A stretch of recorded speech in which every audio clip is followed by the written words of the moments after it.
This is episode 18 with founder of the High Heels, High Goals and Millionaires Academy, Ronne Brown.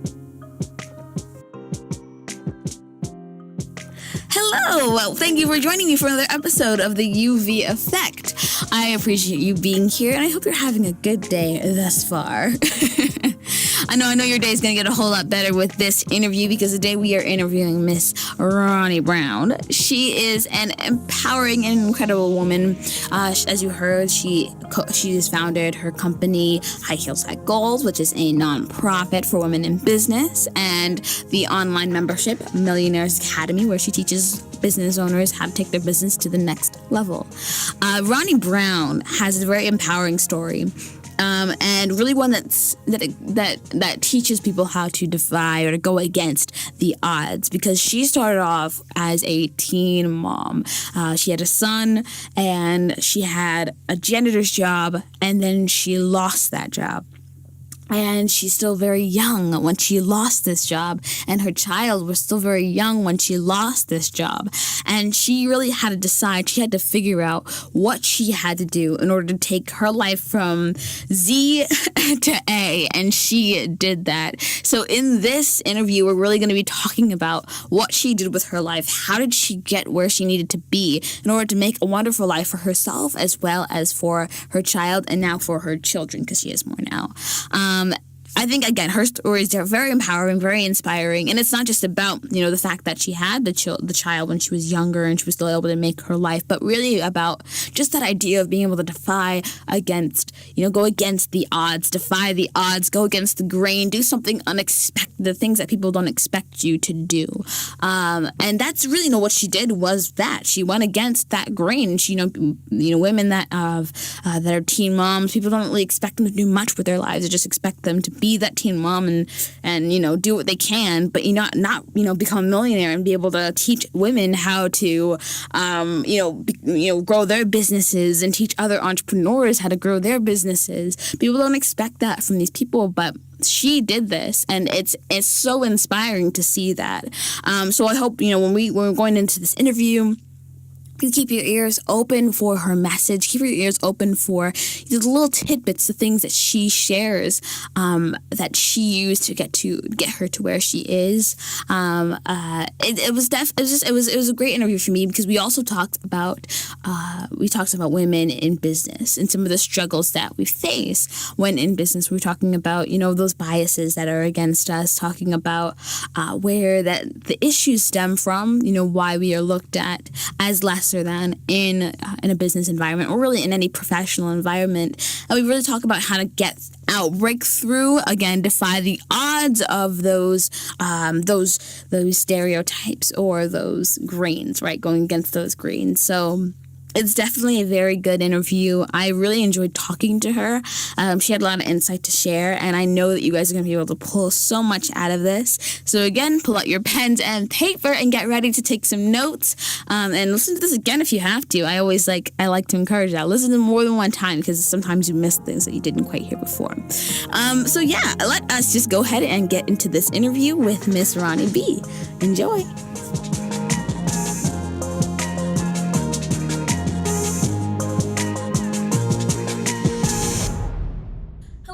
Ronne, thank you so much for joining me. Thank you so much for having me. I'm so excited. Yeah, I am really excited to get into your story and to have my viewers listen to what you're all about and how you got to this place that you are in your life now. I think how I always start the podcast is about your story. You always start with talking about the guests and talking about where you got started in your life and how you got to this place. So I want to start off by just asking you about your story. I know that there was a point in your life, where you worked as a janitor, you're a teen mom, and you were raising your kids, and then at a different point you got laid off, and you were still raising, 3 children at a very young age. And, I mean, just from that, that has to be a very terrifying situation to even be in, being a teen mom, and then not having that job, a way to support your kids. So I really want to know about what it was like to be in that circumstance, in that situation. What were the challenges that you were facing? Well, I think that for me, being in that situation was a very tough situation. when I was a teen mom, I was one of very few of my friends that were a mom. So you deal with a lot of things. You deal with being an outcast. You deal with a lot of denial. You deal with a lot of rejection. You deal with not fitting in. People looking at you like you've already messed your entire life up. And I believe that a lot of people had already written me off and counted me out. So there were a lot of things that I struggled with initially.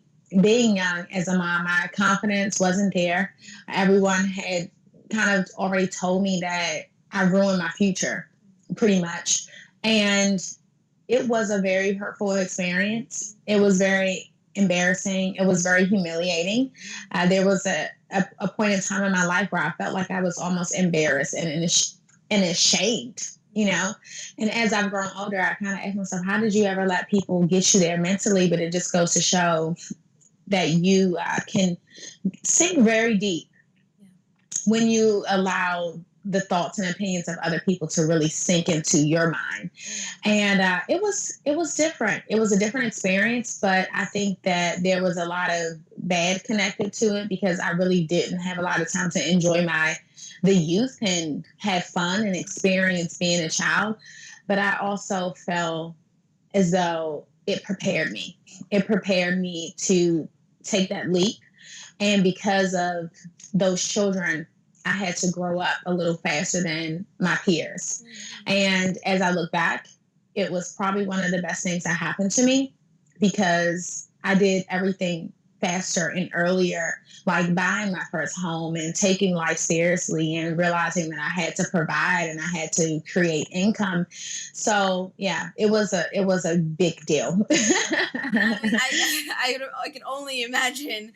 I think something that you said there, first of all, pointing out the fact that you said that there's this thing that happens to you when you allow people to kind of dictate, how you perceive yourself and how you feel about yourself. It's this decrease in confidence. There's this change, in how you feel about yourself. And, that is really true. And that's a big part of why I started the podcast, in order to help people to be more in touch and to keep in touch with who they are compared to what the world tries to make them out to be. And then the other thing that you said was that, that was actually one of the best things that happened to you, being this teen mom and learning how to mature quicker and learning these different aspects of life that most people learn when they are full-grown adults. This was good for you, and that's actually one of my questions: is what like a nugget? What thing did you learn from the process of being this teen mom, being in this struggling situation, to now turning into this well-off entrepreneur? I would assume that that's just a journey that's full of learning experiences. Yeah. But just give me, one or a few things that you could pull from that experience, from this journey that you have been on, that you are still on, that you even owe to your success today. Well, the biggest thing that I've learned was that a lot of times when you are in the storm and things are not working for you the way you want them to work for you. So, when I was struggling and I was getting laid off, I remember being at a job and it was literally during the holiday season, Gabrielle, and I was rushing there. I was pregnant with my second kid. I was 19 years old and I got to the job and I was 3 minutes late. I was probably about 8 months pregnant. I was sick. I was having pregnancy symptoms. And I walked in there and I was 3 minutes late and the supervisor called me into the office. And I literally looked her in her eyes and she told me that because I was 3 minutes late, they were going to go ahead and fire me today. Okay. At this point in time in my life, I was already broken. I was on my second child. I didn't have my friends. People were already looking down on me because I was a teenager, working on my second child. And I remember looking around that room and I remember weeping and I felt the tears literally well up in my eyes. And I dropped down to my knees and I started begging this lady for my job back. And was it the most humiliating thing that I ever experienced in my life? It was, right? And as I sat there on my knees, literally with my hands up saying, please give me another chance. I really need this. I'm about to have my second kid. I need this income. I had literally drove out to that job. My tags were dead on my car. I was in every bad situation that I could potentially be in at that point in time in my life. And I remember her saying, okay, I'm going to give you another chance. And I worked for the rest of the day.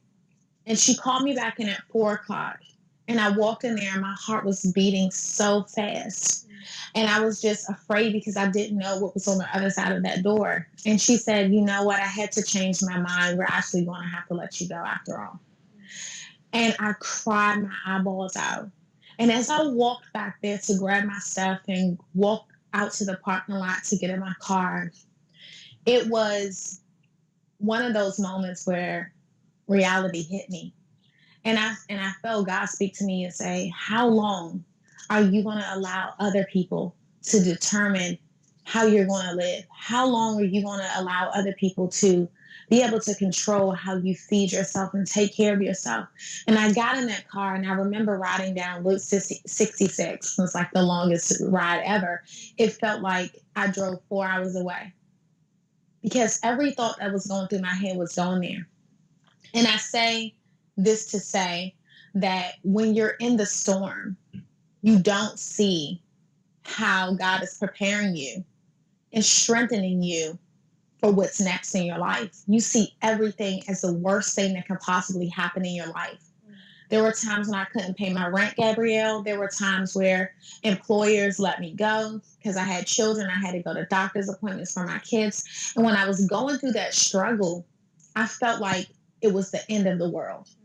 So one of my biggest takeaways is that it's never the end. Every trial, tribulation, hurdle, you have to jump through them because it's preparation for the harvest. Yeah. It's never the end. So that is one of the biggest things that I've learned. Yeah. The second thing that I've learned is that you have to be authentic and be who you are. And authenticity is a very, very big part of my message. And growing up in the projects, living in a house with drug addicts and all of these things, when I got around certain people, I used to be so afraid to tell my story. And when I say my story, I mean my real story, because I was embarrassed. I used to be ashamed to say that I had 3 children. And it was all because of what the world was putting on me. And people were dropping their fears on me, and people were dropping their mama stories who gave up on their careers and their future. They were dropping those things on me. And I learned that it is okay to be yourself. It is okay to want to live. It is okay to want to have fun. And it is truly okay to not be ashamed of where you started at and where you come from. Those are my 2 biggest takeaways, Gabrielle. Those are incredible takeaways. I want to start just by addressing like the first one you talking about how it's never the end. I 100% agree with that, and I think that's one of the hardest things to see when you are in the storm, that it's not actually over, that this is really maybe even the beginning. This is your preparation, like you said. This is God preparing you for what's really coming. Because I know, I think about it, and my mom and I were having this conversation a while ago about how there just seems to be like just so many mistakes that often it gets made when you're in business and in life. There's always it seems like there's more mistakes in life, more struggle in life than there is of the greatness and like the success. And honestly, I believe that is the way it should be. It should be where life is a lot of the mistakes and a lot of the struggles, because that's where we learn the most from, and that's when we are able to get to that success. That's when we're able to reach those goals and be able to get out of those troubling circumstances. So I really relate and resonate to what you said there, where it's never the end, and really hope that when someone hears that, they think that instead of making this or feeling as if this is over, that life is over, that I'm in the worst circumstance I could possibly be in and there's nowhere for me to go, that they would change, that they would allow reality to hit, they would allow God to speak to them, and to allow them to realize that they can now take this opportunity and learn from it, to use it and utilize it to make something different, and to give them the strength to keep pushing forward. So I really love that point that you touched on there. That I think that's an incredible learning, an incredible nugget there. And then talking about how almost how you felt like you were just very alone in everything that you were doing, and feeling like you didn't want people to know about you. I think that idea of authenticity is crucial, especially to UV, especially to unique value. And how you talked about how you were afraid to be authentic for a while. You were afraid to allow yourself to share your story. And I know I hear that so many times. I've done a lot of interviews with a lot of people that kind of had like a stories that they didn't really feel like they wanted to share. And it's very similar, where it's like this feeling that you don't feel like you can, come to, go to somebody and talk to them about your life this way. But now I look at you, some of the video things that you post, you're very authentic. And it's incredible how that change happened. I actually want to ask, in what point did you find that you could really be authentically you? Was there like a particular moment in time where it was like, yes, this is change, or was it like a gradual development?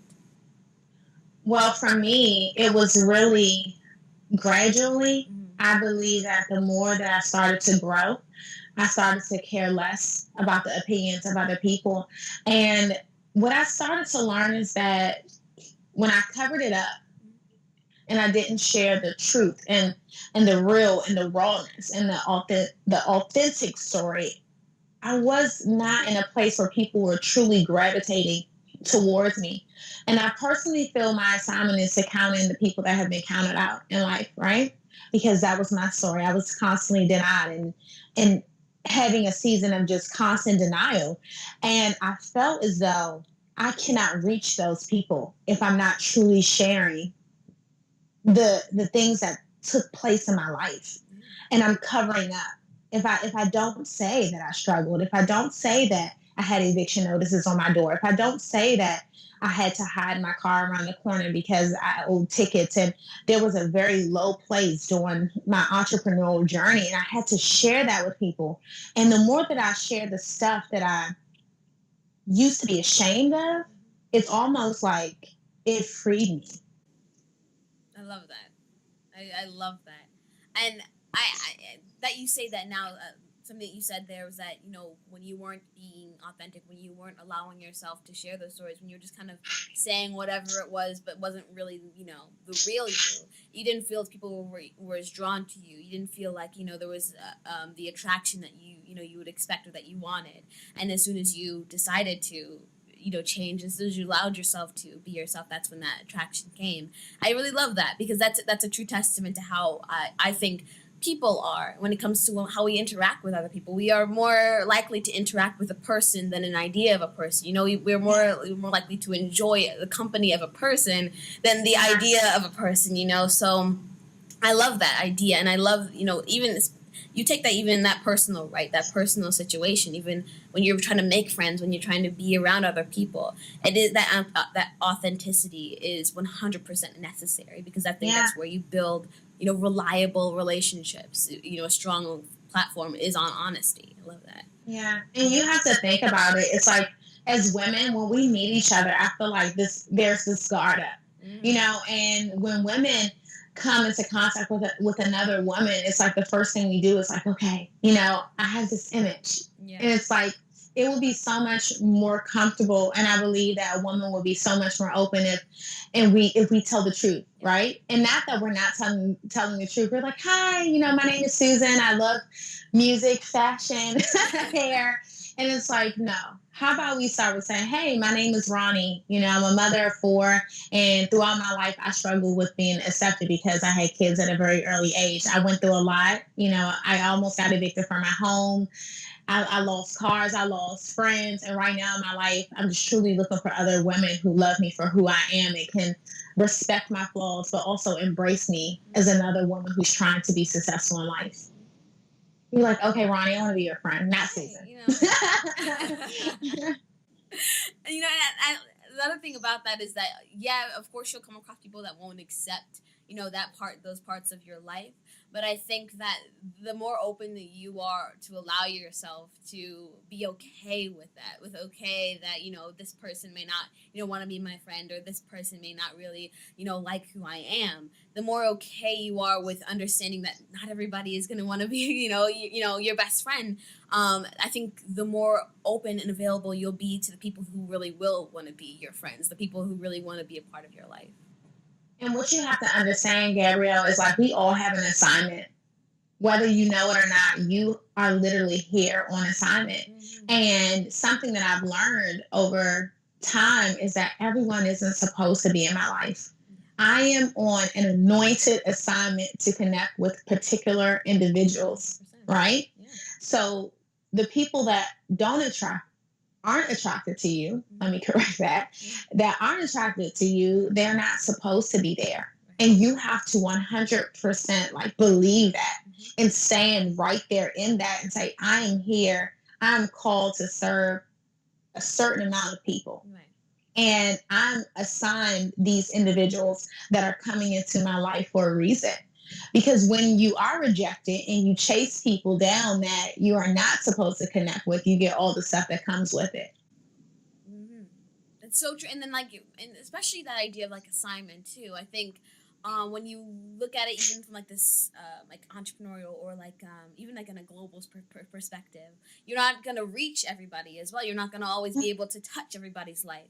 But if God has in plan for you to reach the entire United States, to reach everybody inside, or even just this one state, reach everyone in this one state or in this one community, no matter what it is, I think people kind of search for like the biggest amount of people and like the biggest goals. But I think we kind of need to hone in on who, that niche, so to speak, bring it, really focusing and honing in on that niche and looking at who can we touch and how, who can we most effectively touch. So go ahead. Because it's not always about touching the masses. Right.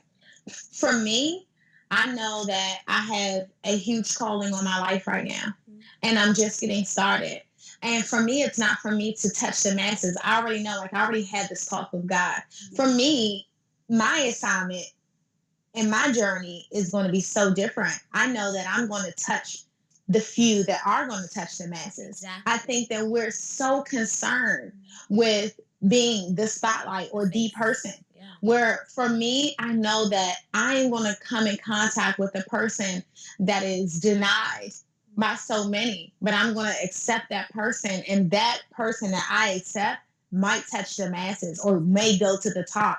So we can't always think that we're the astronaut that's going to go to the moon. Mm-hmm. We have to focus on mentoring the person that may become the astronaut that's going to go to the moon. It's such a bigger vision. Mm-hmm. And, really talking on that, I think that a lot of the issue with that as well is this kind of that, that self-centeredness that we tend to have, where a lot of times we are more focused on ourselves and our goals and our visions, where, oftentimes that, as you said, we could be the mentor more so than the person that's actually doing it. And I think that there is still maybe even more so of a gratification even in that kind of role in life, being the mentor rather than the person that does it.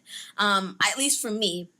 But I think that it is important for people in order to see, what their unique value is, in order for them to grasp who they're going to be able to reach and really be able to do that effectively. They do have to realize that maybe what they want, what they, always wanted, or where they always wanted to be may not be where they're actually going to end up, but it might be just as great. So I love how, that thinking goes there. And so I actually want to connect this to my next question, which is actually about your organization, your nonprofit that you started, High Heel, High Goals, where you actually you mentor women that are in business or starting businesses, and they need support, whether it be money or connection, supporting networking and things like that.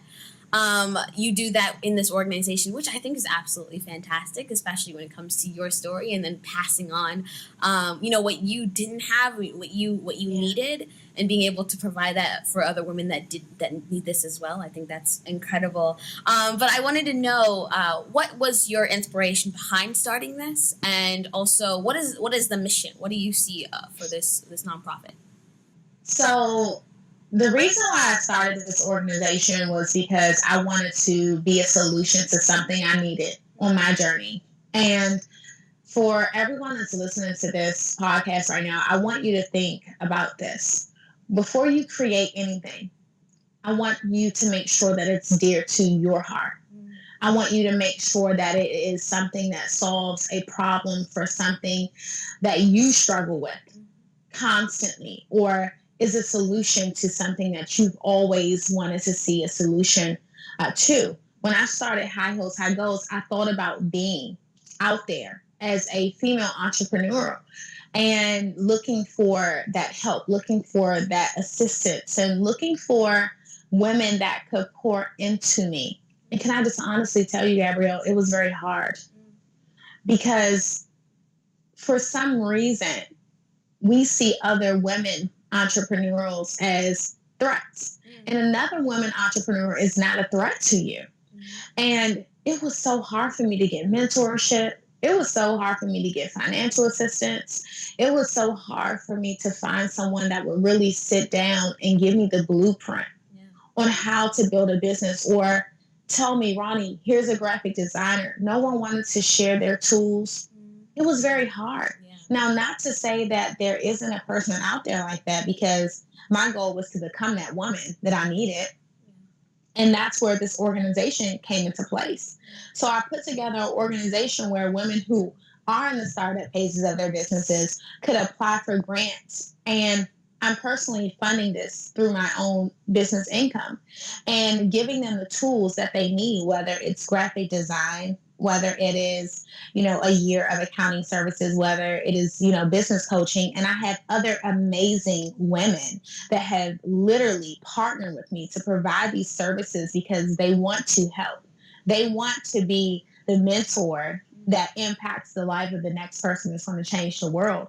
And that's how I look at this. I look at this as the vehicle. We are the liaison that's connecting that person to whatever they're trying to become, or their business really flourishing, whatever they're doing. We want to empower them and say, we believe in you enough that we want to support you and give you a designer who's going to make your website come to life. So that is truly what made me birth this organization. That's incredible. And I think the point that you made where you said how you were getting started, when you were, in the business and you were trying to get support from people, you were trying to get mentors, and you had such a struggle with people being willing to pour into your life and people being willing to support you.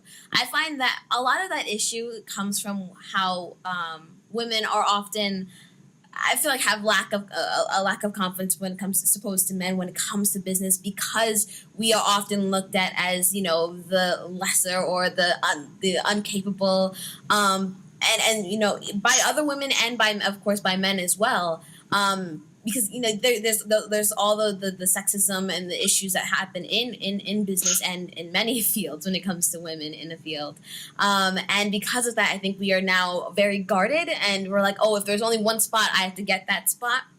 So there's a lack of confidence that comes in that, and it is very sad, because I do believe that there should be, this support. Like, if I can make it, then hopefully I can get this other person to make it too, and then this person can help someone else to get there too. But it can be very difficult to kind of take on that other mindset when we are still trying to get ourselves to that spot. So that I think, particularly with that idea of how women are struggling with the confidence to not just be successful, but also to support others and be mentors as well. I recognize that a lot of that struggle also comes from being confident in what they can bring, their value, their distinct qualities that they can offer, and really being able to see how valuable it really is. Do you recognize that kind of issue with the women that you've worked with, or that you worked with High Heels, High Goals, that kind of lack of confidence in their value? Yeah, definitely. I think that as a woman, and especially as an African American woman, we have a lot of things that we struggle with, and it doesn't just start with just business. It comes from history. Yes. It comes from generational curses. It comes from us not seeing a lot of successful women that look like us. So when there's one or two or three, we feel like that maybe it can only be them and there's no room, and we have to have that one spot where, in all actuality, we're at a place and time in our lives as a generation and as a culture that there are no limitations on our lives. And as long as we feed ourselves that mentally, we have to know that we have the power to empower many and do things together. And collaboration is the new competition. And when we come together and we unite, and we have these think tanks and these masterminds, and we create these businesses, as women, and especially as Black women, we can do anything. Yeah. Because honestly, I don't see a lot of it in other races and other places, to be honest. I have worked with a lot of different women, and it's not as difficult, and it's easy, and collaboration dominates in other cultures. And just among the African American community, I want to see us help each other because we need it the most. We need it the most. Especially, I would think, especially in America, because we have a lot of those issues that we're dealing with, making sure that our voices are heard, making sure we have equality as women and as African Americans. We definitely need that. We need that, like you said, collaboration. I think you said collaboration over competition. I think that's so crucial. I know I was speaking at this event for kids a while ago, and they were asking me about how, being so young, how do I deal with the competition of older, people that are in business, how do I deal with that competition? Mm-hmm. And I was telling them that I think that where a lot of entrepreneurs actually fail to really reach their full potential is where they start focusing on their competition rather than their own mission, right? Yeah. So, I mean, I 100% agree with you in that idea of, we should focus more on that collaboration, because I think we can get so much farther and be able to still also have more of a confidence in what we want to do and what we are trying to go after, what our visions are, and our missions are, when we are not so focused on trying to beat everybody else, and for everybody else. And something else that we definitely have to think about, Gabrielle, is the fact that it's not a competition thing. Mm-hmm. If someone is looking at you as their competition, the best thing you can do is connect with that person and see how you all can collaborate. Because I'm pretty sure that if that person is that influential and you are that influential and you all have the same mission and you're kind of doing the same thing, because that is always the thought, like if someone's doing something that's similar to you, that's your competition, and it's not. But if you collaborate and connect with that person, I'm sure that you all can make such an impact. And we have to get past who's doing what and focus more on the impact that we can make together. And I also just want to kind of piggyback and say that as women, and not just a Black woman or a white woman or a Spanish woman, as women at whole, we have to come together, because we are more than just a pretty face or nice hair or lipstick or makeup or fashion or cute clothes. We are brains. Exactly. We are the nurturer. We are the person who just has so much patience. We are strength. We are so strong, and we have to get to a place where we're not just known for being beautiful. I want to be known for being smart. I want to be known for being wise. I want to be known for making impact and being an influential person in the life of another woman, that gives her the tools and the power and the belief that she can do anything. Yeah. We can do that. And I think where a lot of that can really derive from, in order to kind of have that confidence enough to want to be seen for more than, our face and for our hair or whatever, but looking deeper, I think that a lot of that has to come with us being able to see that first, us being able to see that within ourselves first, our brains first, because I know I've had such a struggle with, my confidence in my intelligence, because I'm not like the typical, I'm really, I'm not great at math, or even, I'm not even that great at reading. I mean, I've struggled very hard with the insecurities when it comes to, that kind of smart, but I do know where my smarts lie, and it's more in that, I guess you guys say street smarts, but more so, I've been given the gift, almost like wisdom in a sense, and being able to understand people. And I think where well, a lot of people struggle is that, it's that comparison idea that, if you're not this way, then you're not good enough. This person is smart, like in math and reading, and I'm not. So I'm obviously, not superior. No, So that's not true. Yeah, exactly. It's not true. And so I think what we need to do is we have to be able to look at ourselves and look at what, again, unique value, look at our own unique value. And I think that's where the change really comes. I think that's where that effect happens. Did you have, I want to ask, because again, you work with women all the time. You work with these women that are in business and you're supporting them and helping them grow. Do you see that there is any issue with understanding their personal unique value, and do you think that there is an importance in understanding a person's personal unique value before even a business unique value? Definitely, Gabrielle. Something that I will say is that with working with women, it is it's a big challenge. That's the first thing, because you have to get past a few layers before you can even touch that part of them. Mm-hmm. So there's the makeup, there's the smile, there's the hair, there's the I'm fashionable, there's the I'm smarter than the next person, there's the I have the experience. And I know you deal with that a lot being young. I was in a managerial position at a very young age, and I was in my 20s, and the people that I was managing was in like their 40s and 50s, and they literally gave me, when I tell you they gave it to me, they gave it to me. My job doing that was one of the most hardest things, attempting to be understood, attempting to be respected, and attempting to get older people to receive from me. And I tell people all the time, wisdom doesn't have an age limit on it. Not at all. So I can learn something from someone who's 10. I can learn something from you. So we have to go back to peeling back those layers.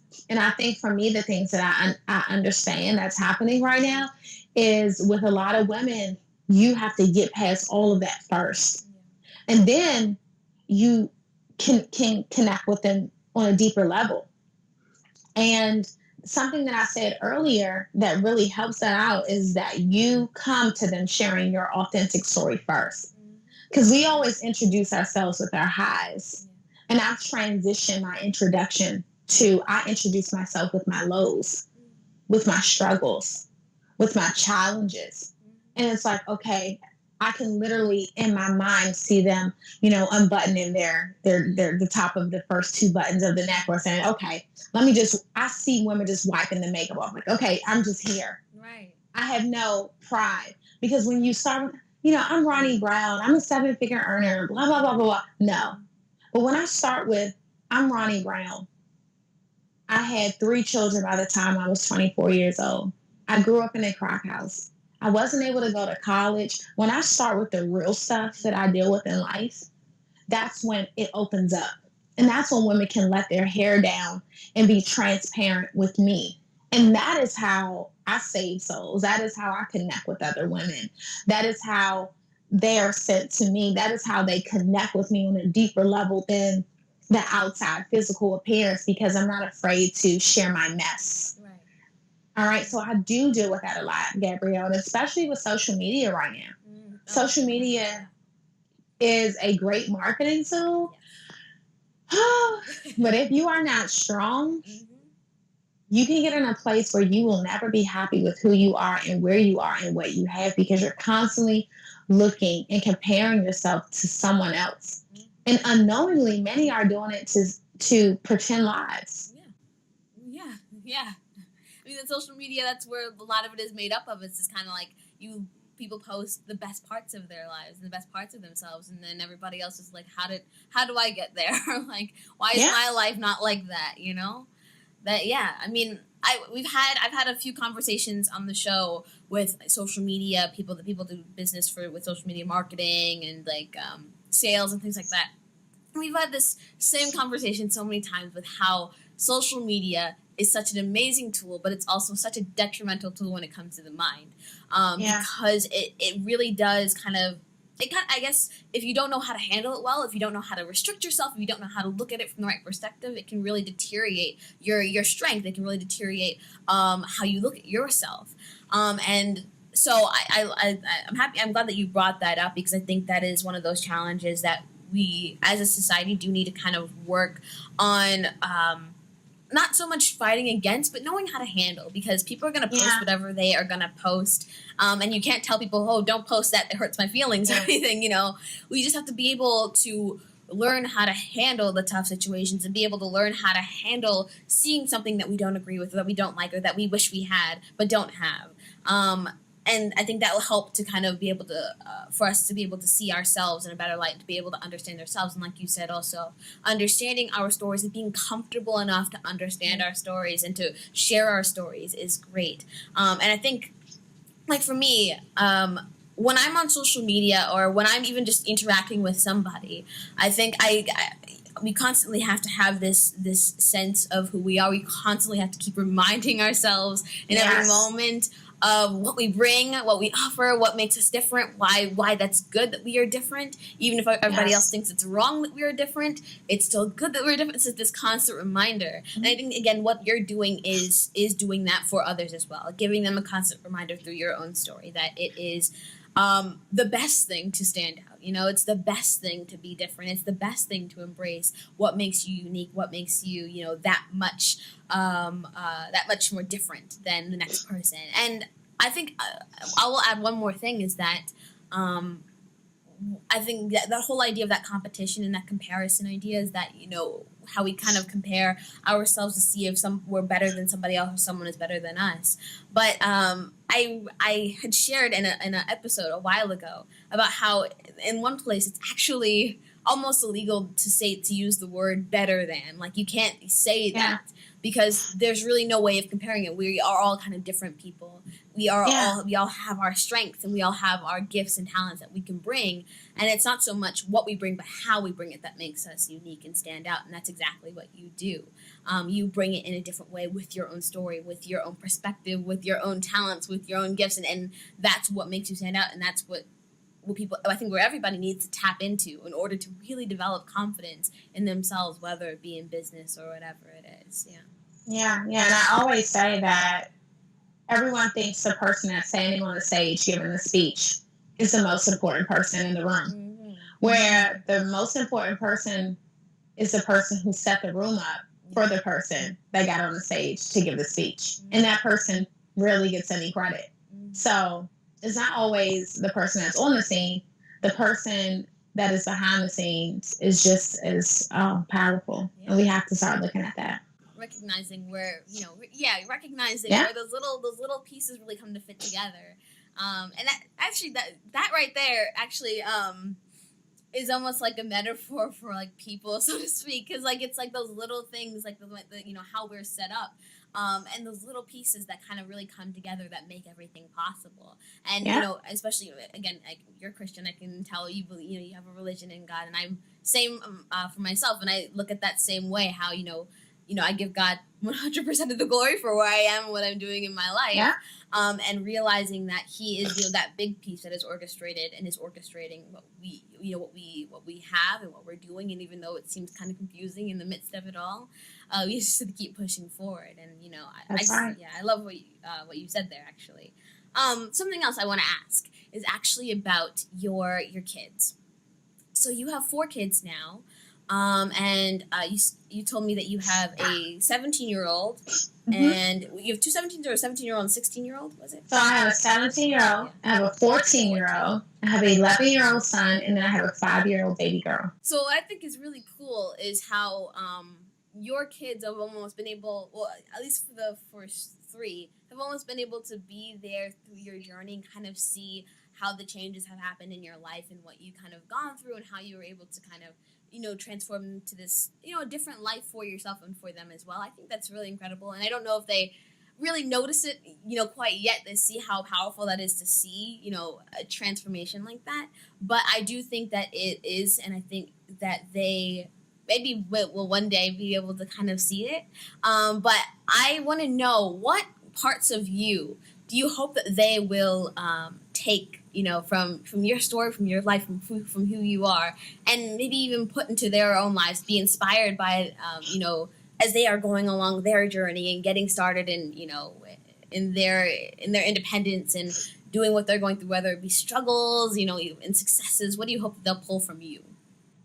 So some of the things that I hope that my children will pull from me is watching me overcome. And when I think back, when I had my son at, 16, and my son has literally been able to kind of grow up with me, My son is about to be 17 years old. He's literally about to be a grown man. And I am so happy right now in my life that he's been able to witness my journey. And I am hoping that from watching me, he has learned to continue to get back up. And I know that he has, because I remember one day we were riding in the car recently, and he looked at me, and then literally, gosh, if I just say it, I might start crying here, but he looked at me, he's like, Mom, he's like, I remember when we were struggling. I remember when, we were living in this 2-bedroom apartment, and all of us were crammed up in one room, and you were making candles in the kitchen, and you were making those products to go sell. And he's like, look at you now.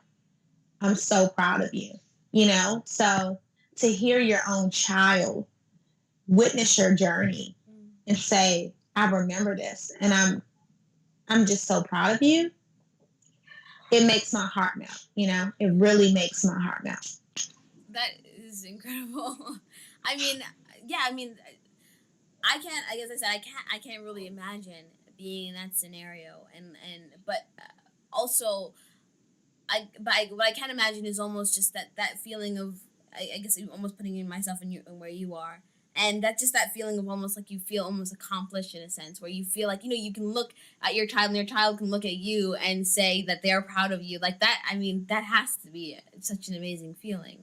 And I feel like just from even just hearing your story and knowing your story, I've learned about overcoming just from that. I feel like, I think that's one of my favorite parts about having guests on the show and everything, is like being able to hear the stories, from the hardest, most difficult situations people have gone through to, I won't compare stories or anything, but say, someone has a more simpler story that they kind of just learned as they went along. From each of those stories, there's always something that you can pull from. And this, that whole focus of overcoming, I think is something that we all really need to be able to pull from, but we all need to be able to grasp and hold tight to, because overcoming is one of the best parts of life. When you're able to overcome, that's where it gives you the most value out of life. As you go through something and you're able to overcome, that's where you gain that confidence that there's so much more that you can do. That's where you kind of feel that strength that you really need in order to keep pushing through life. So I really appreciate you sharing your story with us. Thank you for having me. And I'm so proud of you. Oh my gosh. I'm so proud of you.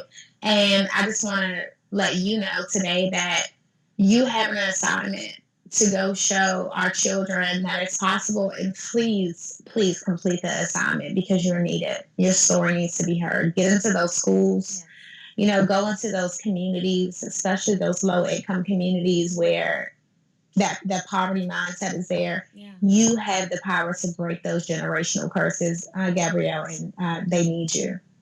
Thank you. And I hope to continue to do that, because I think that's where I find the most love for what I do, is that moment when I'm able to reach someone that didn't think that this was possible for them. And so I appreciate you just kind of, almost like a reminder, constantly, like I said, constantly needing that reminder of what we can bring and what we can offer. And and one more thing, you don't have to be good at math. You don't have to be a good reader, girl. Yeah. Look, Napoleon Hill, I was reading a book by Napoleon Hill, and he said, at one point in time, people were attacking him because he couldn't do this and he couldn't do that, right? Mm-hmm. But it didn't matter, because he had people in place that could do this and do that. Exactly. I think that's just that constant struggle. But I'm getting to this place where I'm getting even more confident in the idea that I don't have to be good at those things. That's right. Yeah. So before we go, I want to make sure I give you an opportunity to share. Is there anything else that you would like to touch on? Anything new that's coming out? I know you have the Millionaires Academy. Is there anything else you want to share? Well, I'm starting something called Roundtable with Ronnie B, and it's a very intimate session with other people who are building their businesses. Where I would literally strategize, with them and give them ideas and give them creative ways to grow their businesses, marketing wise, online, social media, and just kind of helping them understand their niche and their target market. So it will literally be like a strategy session. I'm also opening my Girl CEO store. So come on over. It's going to be at RonnieB.com, and it will launch literally on the 12th of July. And I have my first Girl CEO planner that is rolling out, and it is to help other girl CEOs be more prepared and more well planned in their life. So the purpose of the planner is literally to empower women to be the CEOs of their businesses, lives, and homes. So everything is in there, from making sure that you are having some self-care time, which as women we often forget. Getting your day scheduled with your business meetings, your workouts, your budgeting, your gratitude, your giving back. I mean, every little thing that I had wished that I had something in front of me to help me stay organized, I've put into that planner. So you will be able to get that on my website at RonnieB.com under my Girl CEO store. And I've started podcasting, guys. It will not be consistent. There will be blogs and podcasts. Yeah. So I did my first one when I made my appearance on NBC. The Good Day Show, and I'm just letting everyone know it will be a mix. So it's not a full podcast. It is a mix of podcasts and blogs. And last but not least, I've launched my online boutique, HHH Lux, and I solved the solution to something that I struggle with, and that is finding clothes that I don't have to pull down every time I take 3 steps. so more fashion for the savvy and sophisticated woman that is transitional, that you can kind of go from day to night, and fun little items that you can put on and, have a girl's day out, but also go on a date or go out with your kids and still feel confident and look amazing. And it's all affordable. That's so cool. And we'll make sure to have all the links to everything down below, to your site, to the new site, to the CEO Girl, correct? Make sure I have that right. The Girl CEO store. Yes, everything will be down below. So definitely be sure to check out Ms. Ronne B. I'm sure that you will be able to gather, if you gathered anything from this interview, which I am sure you have, you'll be able to gather so much more from checking out her links and checking out her YouTube channel and checking out her blogs and her podcast. All of that will be down there. I recommend you see what she's up to. Thank you so much again, Ms. Ronne, for joining me. I really appreciate it. Thank you, Gabrielle, and continue to impact the world, girl. I'm proud of you, and I love you from one sister to another one. Thank you. All right, bye. Thank you for joining me for another episode of the UV Effect. If you were able to pull so much great information from Ms. Ronne B today, I am so happy to hear that. I know I really enjoyed the interview that I had with her, and I was able to pull some great things just from being able to speak to her then. If you're listening to this on iTunes, SoundCloud, or Stitchers, be sure to subscribe, as well as leave a comment letting us know how great it was for you.